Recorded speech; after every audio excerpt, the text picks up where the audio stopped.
땅이 혼돈하고 공허하며 흑암이 깊음 위에 있고 하나님의 영은 수면 위에 운행하시니라. 그림을 하나 보면서 우리가 말씀을 들어가도록 하죠. 미술에 관심을 가지고 계신 분들은 이 작품이 어떤 작품인지를 아실 겁니다. 이 작품은 미켈란젤로의 노예라는 작품입니다. 미켈란젤로가 수많은 이런 조각들을, 작품들을 남기면서 했던 유명한 말이 하나가 있는데, 형상은 이미 이 대리석 안에 있고 조각가는 그것을 해방할 뿐이다 라고 했던 유명한 말이 있습니다. 무슨 말이겠습니까?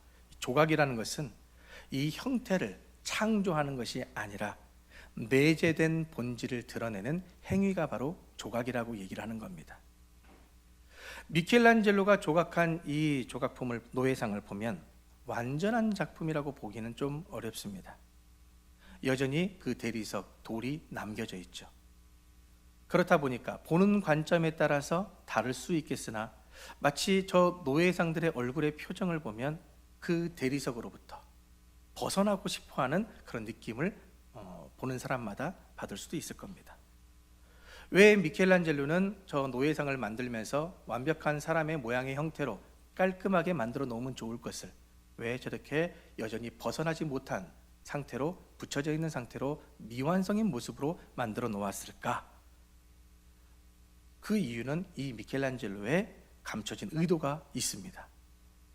조각은 완전할수록 살아나는 것이 아니라 오직 완결되지 않는 그 상태 속에서 더 강렬하게 존재한다라고 생각을 했기 때문에 그렇습니다. 완결이라는 것은 곧 정지를 의미하고, 정지라는 것은 생명이 끊어짐을 말하는 것이기 때문에 진정한 형상은 언제나 과정 중에 있는 상태로 남아 있어야 진짜 살아있는 것이라고 이 미켈란젤로는 생각했다는 겁니다. 그래서 미완성인 작품으로 만들어냈죠. 우리를 한번 생각해 보십시오. 우리가 하나님의 백성이라고 하지만 우리가 하나님의 뜻과 그 말씀들을 100% 잘 순종하며 살아냅니까? 하나님의 형상과 성품을 가지고 있지만 정말 하나님 보시기에 아름답게, 행복하게 하나님을 기쁘시게 하는 존재로 우리가 살아가고 있습니까? 여전히 그렇지 못하지요. 여전히 우리는 하나님의 백성인 관점에서 미완성적인 존재입니다. 그러면서 미완성 존재이기 때문에 여전히 우리는 그렇게 하나님의 형상과 성품으로 가지고 더 완벽하게 살아있는 삶을 하루하루를 살아가는 것이죠. 그래서 우리는 죽어 있다면 더 이상 우리에게는 발전이 없습니다. 그러나 여전히 미완성이지만, 아직도 부족하지만, 아직도 연약하고 반복되어 죄 앞에 무릎 꿇는 우리들이지만, 그럼에도 불구하고 우리는 오늘도 이 자리를 통해서 잃어버린 하나님의 형상과 성품을 체험받는, 다시 재충전되는 은혜를 우리가 입은 것이죠. 그러니 우리는 살아있는 겁니다. 죽어있지 않고 우리는 여전히 살아있습니다. 살아있으면 소망이 있습니다. 우리는 흔히 창조라고 하면 마술사의 지팡이 끝에서 단 한 번에 튀어나오는 그런 완성품을 생각할 수 있습니다. 그러나 오늘 본문 2절 말씀은 우리의 예상과 전혀 다른 풍경의 모습을 보여주죠. 태초에 하나님이 천지를 창조하셨다라고 1절에 장엄하게 선포가 되었습니다. 그렇다면 이제부터 완벽한 하나님의 세계가, 온 세상이 창조가 되어야 되는 모습이 2절에 나와야 되는데, 그런 모습이 아니라 오히려 뭐라고 기록합니까? 혼돈하다, 공허하다, 흑암이 깊음 위에 있다. 우리가 이 세 가지 단어만 생각해도 이것은 하나님의 창조와는 왠지 다른, 좀 이질적인 느낌을 받을 수 있는 말씀이 2절에 지금 묘사되고 있다는 겁니다. 그 이유가 무엇일까? 하나님은 전능하신 하나님 아니십니까? 이 전능이라는 단어는 모든 것을 할 수 있는 능력을 가진 단어입니다. 그러니까 하나님은 신이시기에 말씀 한마디로 온 세상이 완벽하게 뿅 하고 나타나게 만드실 수 있는 능력이 있으신 분입니다. 그럴 수 없다면 신이라고 말할 수 없는 거죠. 신 아닙니다. 그런데 하나님은 왜 뿅 하고 만들어 놓으신 것이 아니라 이 창조의 6일이라는 시간을 할애하시고 마지막 7째 날에는 쉬시며 왜 수면 위에 운행하고 계신다라는 이 표현을 성경에 기록하고 있는 것일까? 그 이유가 무엇일까요? 종교개혁자 칼빈은 이렇게 얘기합니다. 인간을 위한 배려다. 인간 때문에 그 시간들을 사용하신 것이다. 그의 저서인 기독교 강요 1권 14장과 그의 창세기 주석 1장에 보면은 뭐라고 기록하냐? 창조를 6일 동안 만들어낸 이유에 대해서 기록하고 있는데, 인간의 지각 능력이 너무나 미약해서 그것을 다 알 수 없어서 하나님께서 우리 인간의 수준으로 맞춰 창조의 신비를 나누어서 보여주신 것이다 라고 칼빈은 이야기를 합니다. 하나님은 무질서인 혼돈에서 질서 있는 세상으로 나아가는 그 과정을 보여주시는 거죠. 단순하게 무에서 뿅 하면서 유를 만들어내시는 분이 아니라 그렇게 수면 위를 운행하시면서 고민하고 숙고하고 어떻게 이 세상을, 어떻게 나를 닮은 내 형상들을 만들어낼까 고민하시면서 분명한 목적과 계획과 설계를 가진 완벽한 건축가의 모습으로 지금 자신을 소개해 주신 겁니다. 2절에서 말하고 있는 이 땅이 공허하고 혼돈하고 공허하며 흑암이 깊음 위에 있다라고 성경이 말하고 있는데, 여기서 말하는 땅은 우리가 지금 딛고 있는 이 땅이 아닙니다. 그 땅은 언제 나오냐? 창조 세 번째 날에 나타나게 되죠. 물이 한 곳으로 모여지면서 묻이 드러나는 그 땅을 이야기합니다. 그런데 여기선 이 땅은 무엇을 의미하냐? 이 세상이 창조되는 물질계의 원형입니다. 그 원재료, 이것으로부터 모든 것이 앞으로 창조가 되기 시작하는 원재료를 이야기하는 것이고, 특별한 모양이 없는 어떤 액체 또는 젤리와 같은 모양이 없는 그런 형태의 원재료를 땅이라고 표현했음을 기억해 주시면 좋겠습니다. 그런데 그 원재료가 어떤 상태에 있다? 혼돈한 상태, 공허한 상태, 흑암이 깊음 위에 있는 그런 상태라고 얘기를 하고 있는데, 여러분, 혼돈이 뭡니까? 형태나 질서가 없는 것을 말하죠. 공허는 뭡니까? 있기는 있는데 뭔가는 알 수 없는 허전한 개념을 공허하다라고 얘기를 하죠. 비유를 들자면 이런 겁니다. 우리가 집을 짓기 위해서 기초 토목 공사를 했습니다. 그리고 나름 철근 콘크리트로 뼈대를 만들어서 이제 외벽을 마감하기는 했는데, 아직은 아무것도 채워지지 않은, 어디가 안방이고 어디가 거실이고 화장실인지, 어디가 창문이고 어디가 정문이고 후문인지가 아직 온전히 분별할 수 없는 그런 상태. 그렇다고 집이 아니라고 말하기는 어려운 그런 상태. 존재는 있는데 혼란스러운, 혼돈스러운, 질서가 없는 그런 상태를 생각하시면 좋을 듯합니다. 그런데 그런 집을 무엇이 둘러싸고 있느냐? 물이 둘러싸고 있다. 하나님의 영이 그 물 위를 운행하고 계신다라고 성경이 이야기하죠. 이것을 우리가 상상을 해보면 그저 거대한 어떤 어항 속에 어떤 집이 딱 빠져 있는 그런 상태, 아니면 어떤 바닷속에 그런 집이 잠겨져 있는 그런 상태에 제한된 생각을 우리가 갖고 있을 수밖에 없는데, 차라리 그런 생각들보다는 어머니의 태를 생각해 보시면 좋을 듯합니다. 엄마 뱃속에 아이가 생기고 그 아이가 눈, 코, 입, 손가락, 발가락이 나오기 전의 상태, 그 상태를 뭐라고 부르죠? 배아라고 부를 수 있습니다. 그 배아가 40주 동안 이제 엄마 뱃속에 있게 되는데, 그 배아가 어디에 둘러싸여 있습니까? 우리 여성분들은 다 아시죠? 남성들도 이제는 다 알만하죠. 어디에? 양수에 둘러싸여 있습니다. 양수가 뭡니까? 이것도 물의 종류 아닙니까? 이렇듯 물질계의 원재료인 이 땅이 바로 물에 둘러싸여 있다라고 생각하시면 좋은데, 아이가 엄마의 뱃속에서 280일이라는 시간, 40주의 시간 속에서 아이는 어떤 상태일까요? 아직 눈이 나오기 전입니다. 볼 수 없습니다. 뭐가 뭔지 아직은 인지하기 어려운 그 아이에게는 그야말로 캄캄한 양수 속에서 혼돈스럽고 공허한 상태일 수 있는 것이겠죠.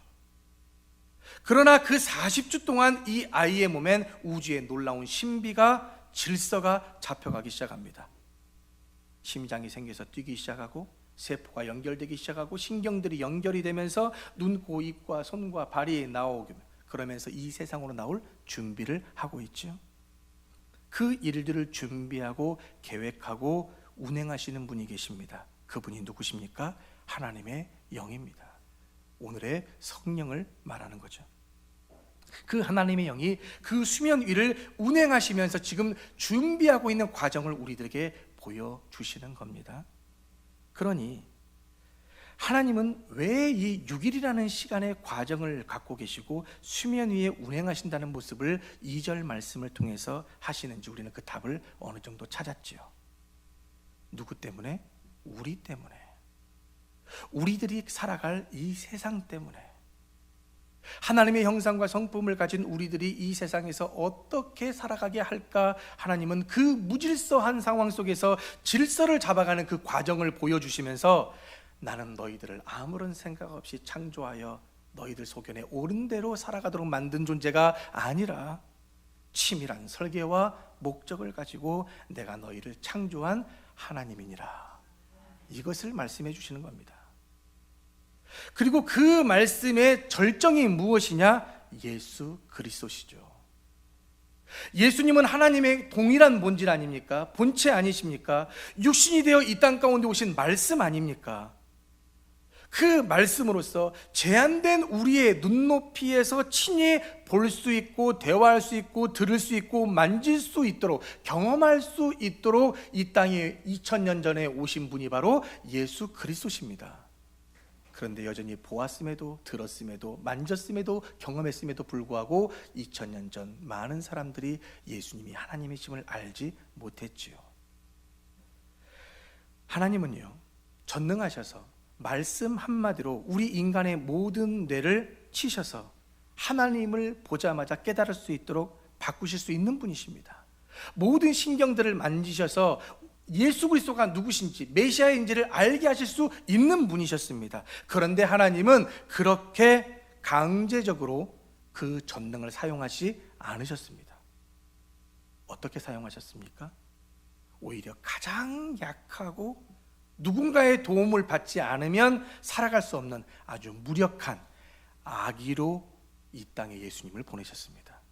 그 아기로 보내셔서 부모라는 보호 아래, 전능하신 하나님이신데 아기가 되셔서 부모라는 보호 아래, 가족이라는 보호 아래 시간을 보내셨고 인생이라는 과정을 겪게 하셨습니다.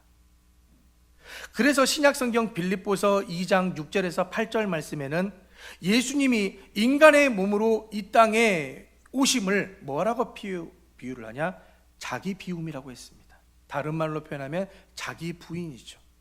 원래는 예수님도 똑같은 하나님이시지만 내가 하나님과 똑같이 되는 것을 나는 부정한다. 나는 인간의 몸을 입고 종의 형체를 가지고 이 땅에 내려오셨다는 거죠.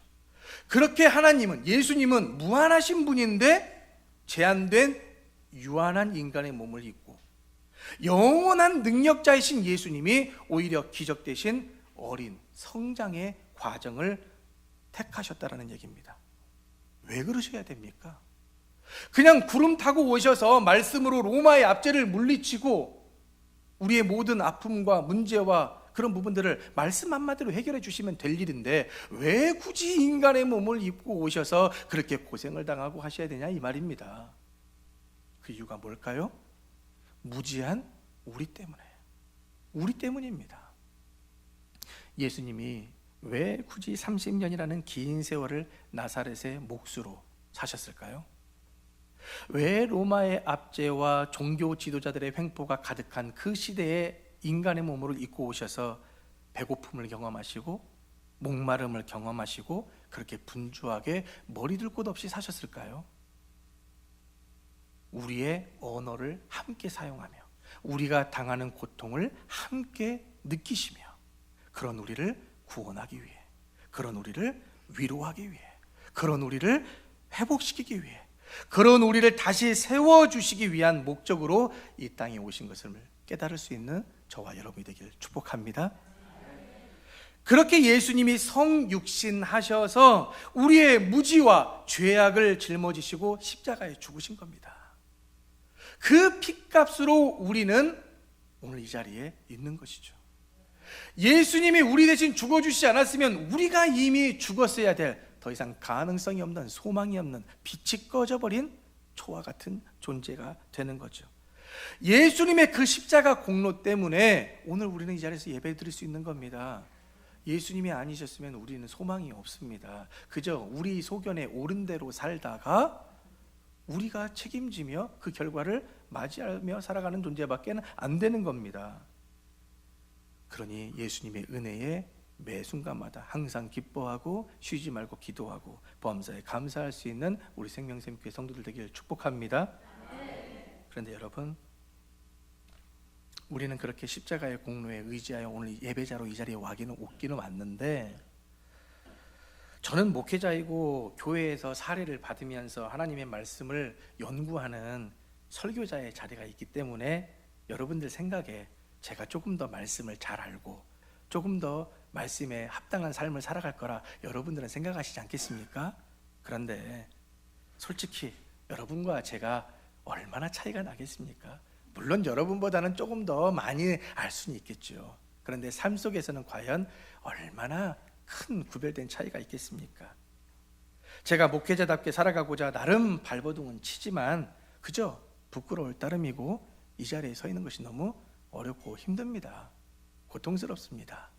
그렇게 모범된 삶을 살지 못하면서 이런 말씀을 여러분들에게 대언하는 자체가 사실은 힘이 듭니다. 여러분들도 그렇지 않습니까? 여러분들이 설교를 하시진 않지만 이 자리에 앉아 계시면서 힘드시지 않습니까? 내가 더 하나님의 형상대로 살아야 되는데, 더 말씀 가지고 살아야 되는데, 여전히 나에게 믿음이 없는 건 아니지만 내가 믿음은 있는데 그 믿음을 구성하고 있는 예수님의 말씀은 내가 얼마나 알고 있는가? 내가 그 말씀은 얼마나 붙잡고 있는가? 하나님을 사랑한다고 하면서 과연 그 사랑의 증거가 내 삶 속에 나타나고 있는가 생각한다면 너무 여러분들도 스스로 마음이 무거워지고 힘드시지 않습니까? 오늘의 우리는 분명히 삼위일체 하나님을 향한 믿음을, 그 신앙을 가지고 있습니다. 이 세상은 이미 창조되었고 나름 법과 질서와 체계가 세워지며 나름 인생다운 인생을 우리가 살아가고 있죠. 그런데 생각해 보세요. 하나님이 창조하셨던 보시기에 심히 아름다운 세상은 아니지 않습니까? 우리가 그 세상을 우리의 욕심대로 마음대로 해서 망가뜨려 놓은 세상 아닙니까? 물론 그렇다고 완벽하게 망가진 실패의 세상은 아닙니다. 여전히 창조 때와 완전히 같은 그러한 혼돈과 공허와 흑암은 아닐지라도 우리는 우리 욕심 때문에 망가뜨려 놓은 이 세상에 혼돈이 있고 공허가 있고 흑암이 있지 않습니까? 우리가 그 속에 들어있지 않습니까? 그럼에도 하나님은 그 혼돈과 공허와 흑암을 우리에게 있는 그대로 유지시키십니다. 허락해 놓으셨습니다. 그리고 여전히 그 수면 위에서 운행하고 계시죠. 왜일까요? 하나님의 영은 지금도 살아서 역사하고 계시기 때문에, 지금도 살아서 역사하고 계시기 때문에. 하나님의 역사는 태초에 천지를 창조하실 때만 있었던 것이 아니라 지금도 우리의 생각을, 지금도 우리의 마음을, 지금도 우리의 그 고쳐지기 어려운 그 기질을 시간이 흘러감에 따라 빗줄기에 바위 패이듯 조금씩 조금씩 변화시켜 가고 계십니다. 믿으시길 소망합니다. 세상에 그런 말이 있잖아요. 사람이 갑자기 변하면 죽는다. 왜 이 이야기가 나온지 아십니까? 예전에는 의학이 발달하지 않았었기 때문에 그런 종양이나 뇌졸중 같은 그런 질환을 알기 어려웠습니다. 그러다 보니까 이 뇌 질환이 생기고 종양이 생기면 나도 모르게 평소와 다른 행동들을 하게 될 수밖에 없죠. 그렇게 다른 행동을 하다가 시간이 지나면서 죽게 되는 겁니다. 그런 데이터들이 모여지기 시작하면서 사람이 갑자기 변해서 다른 행동을 하면 죽게 된다는 말이 나오기 시작한 겁니다. 그러니까 사람의 본성이 참 바뀌기 어려운 것인데 그것이 바뀔 정도로 정신적으로 육체적으로 균형에 문제가 지금 생겼다는 얘기겠죠. 그래서 의학이 발달한 오늘날에는 바로 어디 갑니까? 병원에 갑니다. 진단을 받죠. 치료해서 다 나을 수 있습니다. 그런데 우리의 영은 어떻습니까? 우리는 육체만 가진 사람이 아니지 않습니까? 우리의 영은 어디서 진단을 받으십니까? 내 영은, 내 영적인 균형은 바로 지금 잡혀져 있고 건강한 상태라고 여러분들은 생각하십니까? 우리는 그것을 어디서 분별할 수 있고 어디서 진단을 받을 수 있고 어디서 고침받을 수 있을까요? 우리는 살면서 내 인생이 형태를 알 수 없는 그 물과 같은 어떤 젤리와 같은 어떤 형태 없는 그 덩어리 같을 때, 아무리 채워도 채워지지 않는 공허한 그 빈집과 같이 내가 느낄 때 두려움을 가질 수 있고, 아니 내가 하나님의 백성이고 내가 믿음이 있는데 왜 내 삶은 여전히 이 모양이지? 라고 우리는 하나님께 질문할 수 있습니다. 어떻습니까? 혹시 여러분의 인생에 혼돈이 있습니까? 여전히 공허하십니까? 여전히 흑암이 있으십니까? 너무 걱정하지 마십시오. 하나님의 영이 여전히 운행하고 계시고 역사하고 계십니다. 그러나 이 말이 그냥 여러분들은 여러분 마음대로 다 하고 하나님이 그 뒤처리를 해주시는 분이라 생각하지는 마십시오. 하나님이 여전히 역사하고 계시니 우리는 소망이 있어서 우리가 누구를 향해야 되겠습니까? 당연히 하나님을 향해야 되겠죠. 그 하나님의 향해서 우리의 방향성을 바로잡고 움직일 수 있어야 된다는 겁니다. 우리 눈에 공기가 보이지 않지만 우리는 그 공기를 흡입하고 숨을 쉴 수 있는 것처럼 하나님의 영도 우리 눈에는 보이지 않지만 여전히 우리 주변에서 운행하고 계시고 역사하고 계심을 믿으시기를 축복합니다. 그러니 태초의 혼돈과 공허와 흑암이든지 오늘날 우리가 망가뜨려 놓은 이 세상의 혼돈과 공허와 흑암이라 할지라도 이 두 상태는 위대한 생명을 질서 있게 탄생시키기 위한 하나님의 기다림, 다시 체계를 잡아 회복시키기 위한 하나님의 거룩한 기다림으로 받으시는 것이 가장 합리적인 말씀이 될 줄로 믿습니다. 하나님은 하나님의 형상과 성품을 가진 우리들을 회복시키시고 다시 그 사명을 맡기셔서 더디지만 그 일들의 영광을 동참시켜 우리와 함께 가기를 원하시는 분이십니다. 그러니 우리는 하나님의 그 거룩하신 기다림과 믿음으로의 요청에 적극적으로 우리가 반응하면서 날마다 이 자리를 통해 하나님의 뜻을 묻고 거룩한 행실을 날마다 옷 입으며 살아있는 말씀과 한 걸음 한 걸음 동행하는 그 기쁨을 오늘 이 자리에서 우리의 삶 속에서 누리고 완벽하게는 저 하늘의 기업에서 누릴 수 있는 저와 여러분이 되시길 주님의 이름으로 축원합니다. 살아계셔서 역사하시는 하나님 아버지, 오늘도 온전치 못한 저희들을 부르시고 잃어버린 하나님의 형상과 성품을 회복시켜 주심에 감사를 드립니다.